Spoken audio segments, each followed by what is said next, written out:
भारत माता शिव शक्ति अवतार सच्ची गीता मुरली। ओम पिताश्री शिव बाबा याद है। आज है 10/2/2026 प्रातः क्लास। रिवाइज डेट है 23/9/1968। ओम नमः शिवाय। आज बाबा ने कहा, रमता योगी बच्चे। जी बाबा, बाप बगैर यह 84 का चक्र कोई समझा न सके, परंतु ज्ञान तो कॉमन बात है। बाकी याद की यात्रा है मुख्य। पिछाड़ी में कोई भी याद न आए सिवाय एक बाप के। भल माया अपोजिशन करती है, लेकिन मुख्य बात है ही याद करने की। चलते फिरते काम काज करते बाप को याद करते रहो। ओम नमः शिवाय। रूहानी बच्चों प्रति रूहानी बाप बैठ समझा रहे हैं। यह जो 84 के चक्र का ज्ञान समझाया जाता है, यह तो एक नॉलेज है। नॉलेज तो तुम बच्चों ने जन्म जन्मांतर पढ़ी है और धारण करते आए हो। वह तो बिल्कुल ही सहज है, यह कोई नई बात नहीं।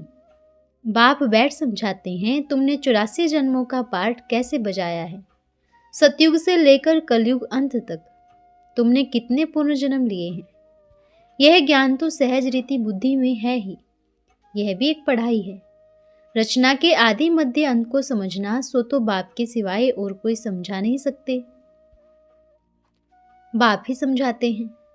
यह तो अभी बाप द्वारा समझ लिया है कि हमने 84 का चक्र कैसे लगाया है। बाप कहते हैं, इस ज्ञान से भी ऊंच बात है याद की यात्रा, जिसको योग कहा जाता है। योग अक्सर बहुत ही मशहूर है, परंतु यह है याद की यात्रा। जैसे मनुष्य यात्राओं पर जाते हैं ना, कहेंगे हम फलाने तीर्थ यात्रा पर जाते हैं, श्रीनाथ या अमरनाथ जाते हैं, वह याद रहता है। अभी तुम जानते हो, रूहानी बाप तो बड़ी लंबी याद सिखलाते हैं कि मुझे याद करो। उन यात्राओं से तो फिर लौट आते हैं। यह वह यात्रा है जो मुक्ति धाम जाकर निवास करना है। बल फिर पार्ट में आना है, परंतु इस दुनिया में नहीं। इस पुरानी दुनिया से तुमको वैराग्य है। यह तो छीछी रावण राज्य है ना। तो मूल बात है यह याद की यात्रा। कई बच्चे यह भी समझते नहीं हैं कि कैसे याद करना है। जो समझते हैं तो उठते बैठते चलते फिरते बाप को याद करते हैं। कोई याद करते हैं व नहीं करते हैं, यह देखने में तो कोई चीज नहीं आती है। बाप कहते हैं, अपन को आत्मा समझ बाप को याद करो। देखने की तो चीज नहीं, न मालूम ही पड़ सकता है। यह इस अवस्था में कहाँ तक रह सकते हैं, कहाँ तक याद की यात्रा में कायम रहते हैं, यह तो खुद ही जाने। युक्ति तो बहुतों को बताते रहते हैं। कल्याणकारी बाप ने समझाया है, अपन को आत्मा समझ शिव बाबा को याद करो। भल अपनी सर्विस भी करते रहो। जैसे मिसाल यह जगराम पहरे पर है, चक्र लगाते रहते हैं। इनको याद में रहना तो बड़ा सहज है। सिवाय बाप की याद के और कुछ याद नहीं आना चाहिए। बाबा मिसाल दे बताते हैं, इस याद की यात्रा में ही आए जाएं। जैसे पादरी लोग जाते हैं, कितना साइलेंस में जाते हैं। तो तुम बच्चों को भी बड़ा प्रेम से बाप को और घर को याद करना है। यह मंजिल बड़ी भारी है। भक्त लोग भी यही पुरुषार्थ करते रहते हैं, परंतु उनको यह पता नहीं है कि हमको वापस जाना है। वह तो समझते हैं जब कलयुग पूरा होगा तब जाएंगे। उनको ऐसे सिखलाने वाला तो कोई नहीं है। तुम बच्चों को तो सिखलाया जाता है। जैसे पहरा देते हो तो एकांत में जितना बाप को याद करेंगे उतना अच्छा है। याद से ही पाप कटते हैं। जन्म जन्मांतर के पाप सिर पर है ना। जो पहले से तो प्रधान बनते हैं, रावण राज्य में भी पहले वह जाते हैं, तो उनको ही फिर सबसे जास्ती याद की यात्रा में रहना है। कल्प कल्प की बात है ना, तो इनको याद की यात्रा में रहने का बहुत अच्छा चांस है। यहाँ तो कोई लड़ाई झगड़े की बात ही नहीं। आते जाते व बैठे एक पंथ तो कार्य। पहरा भी दो, बाप को याद भी करो। कर्म करते बाप को याद करते रहो। पहरे वाले को तो सबसे जास्ती फायदा है। चाहे दिन चाहे रात को जो पहरा देते हैं उन्हों के लिए बहुत फायदा है। अगर यह याद में रहने की टेव पड़ जाए तो बाप ने यह सर्विस तो बहुत अच्छी दी है। पहरा और याद की यात्रा, यह भी चांस मिलता है बाप की याद में रहने का। ये भिन्न भिन्न युक्तियां बताई जाती है याद की यात्रा में रहने की। यहाँ तुम जितना याद की यात्रा में रह सकेंगे उतना बाहर धंधे आदि में नहीं। इसलिए मधुबन में आते हैं रिफ्रेश होने। एकांत में जाकर एक पहाड़ पर बैठ याद की यात्रा में रहें। फिर एक जाए व 2-3 जाए, यहाँ चांस बहुत अच्छा है। यही मुख्य है बाप की याद। मशहूर भी बहुत है भारत का प्राचीन योग। अभी तुम जानते हो इस याद से पाप कटने हैं। हम सतो प्रधान बन जाएंगे तो इसमें पुरुषार्थ भी अच्छा करना है। बहादुरी तो इसमें है जो काम करते बाप को याद कर दिखलाए। कर्म तो करना ही है क्योंकि तुम प्रवृत्ति मार्ग वाले हो।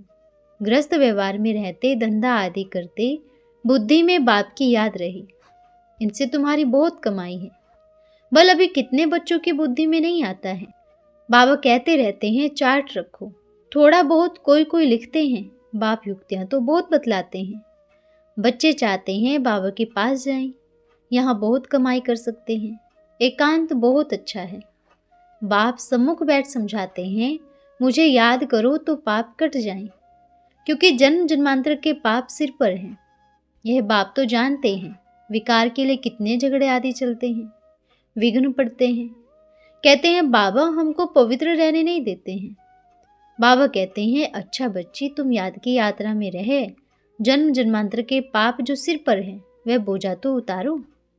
घर में बैठे शिव बाबा को याद करती रहो। याद तो कहाँ भी रहते कर सकते हैं। कहाँ भी रहते यह अपनी प्रैक्टिस करनी है। जो भी आए उनको ये पैगाम दो।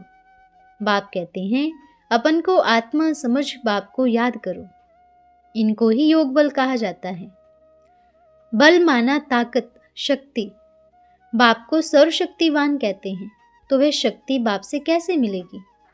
बाप खुद कहते हैं मुझे याद करो। तुम नीचे उतरते उतरते तमोप्रधान बन गए हो।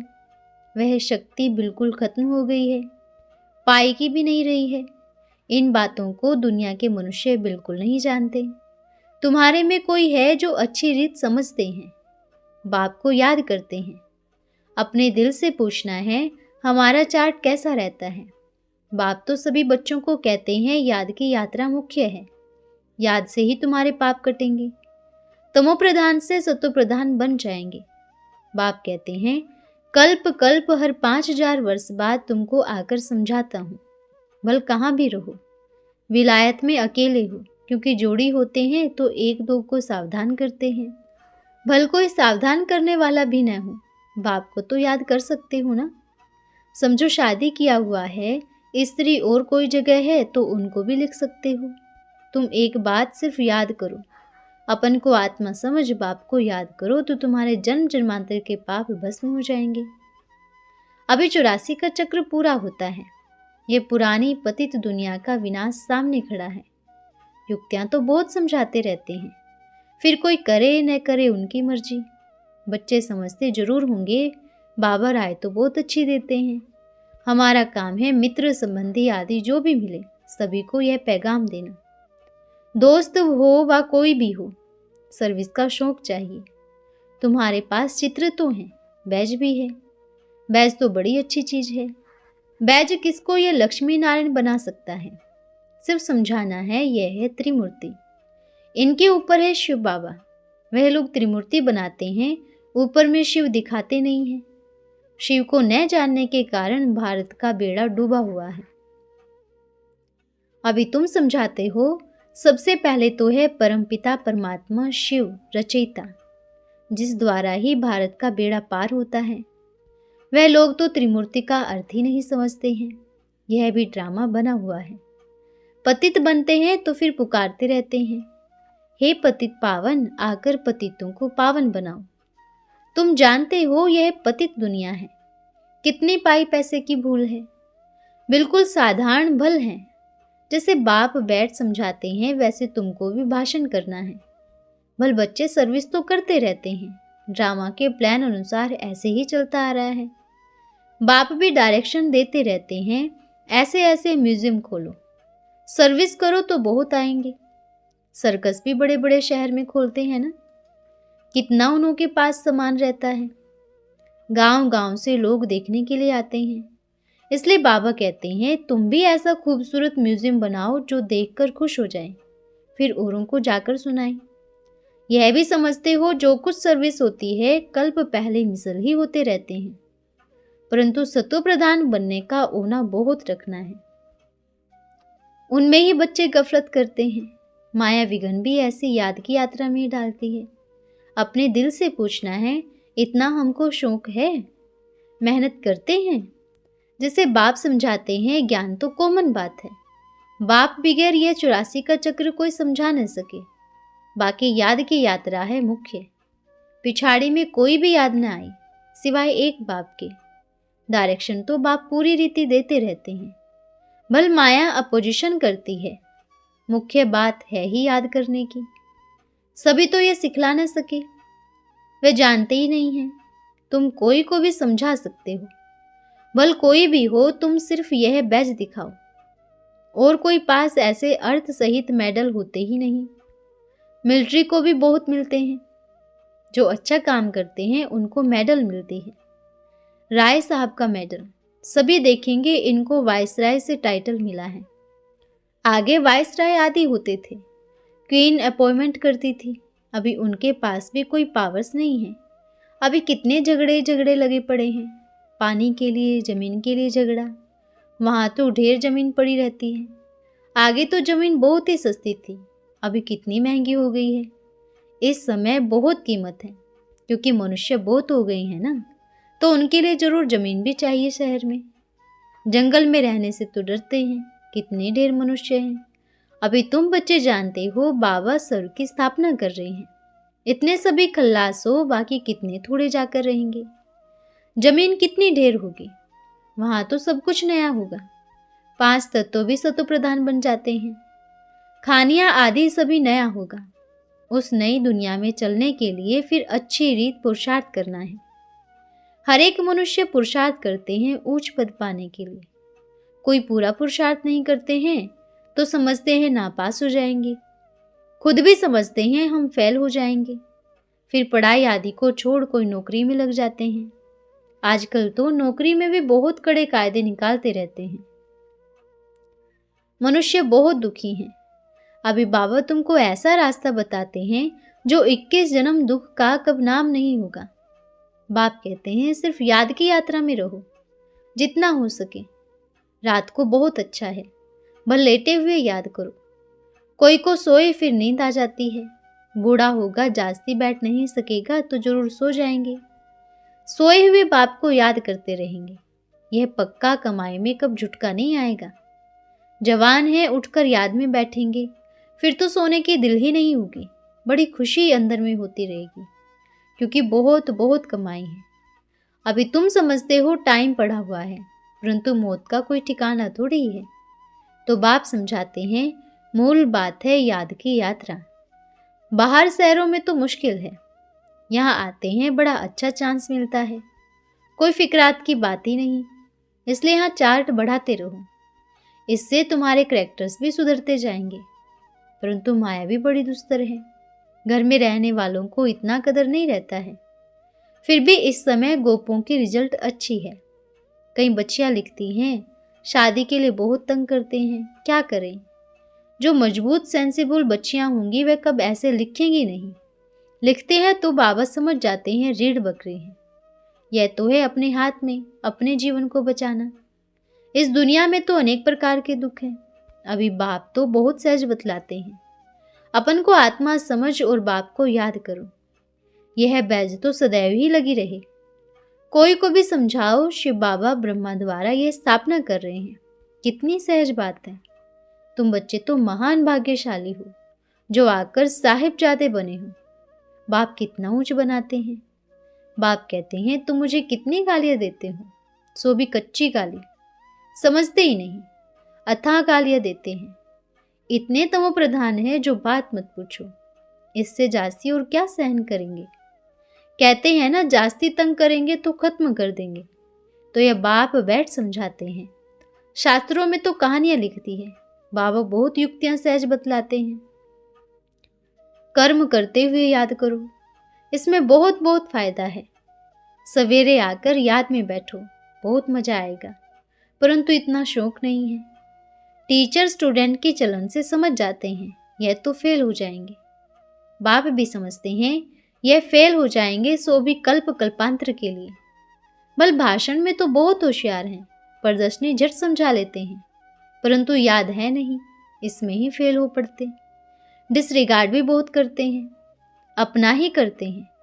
शिव बाबा को तो डिसरिगार्ड होता ही नहीं, अपना ही करते हैं। ऐसे कोई कह न सके। हमको फुर्सत नहीं है याद करने की, बाबा मानेंगे ही नहीं। स्नान पर भी याद कर सकते हो, भोजन खाते हो बाप को याद करो। बहुत बहुत कमाई है, सिर्फ भाषण में नामी ग्रामी है, योग है नहीं। वह अहंकार भी गिरा देती है। अच्छा, मीठे मीठे सिकलदे रूहानी बच्चों को रूहानी बाप व दादा का याद प्यार। Good morning. रूहानी बच्चों को रूहानी बाप का नमस्ते। हम रूहानी बच्चों की रूहानी माता पिता बाप दादा को याद प्यार, शुभ प्रभात और नमस्ते बाबा, नमस्ते। धन्यवाद बाबा, धन्यवाद। आज का वरदान है फुल कास्ट ब्राह्मण भव। स्वयं के पुरुषार्थ में और सेवा में सदा वृद्धि होती रहे, उसकी सहज विधि कौन सी है? वृद्धि की सहज साधन है अमृत वेले से लेकर विधि पूर्वक चलना, तो जीवन वृद्धि को पाएगा। कोई भी कार्य सफल तब होता है जब विधि से किया जाता है। ब्राह्मण अर्थात विधि पूर्वक जीवन। अगर किसी भी बात में स्वयं के पुरुषार्थ में व सेवा में वृद्धि नहीं होती तो जरूर कोई विधि की कमी है। तो चेक करो कि अमृत वेले से लेकर रात तक मनसा वाचा कर्मणा व संपर्क विधि पूर्वक रहा, अर्थात वृद्धि हुई, तब कहेंगे फुल कास्ट ब्राह्मण। अच्छा, ओम नमः शिवाय।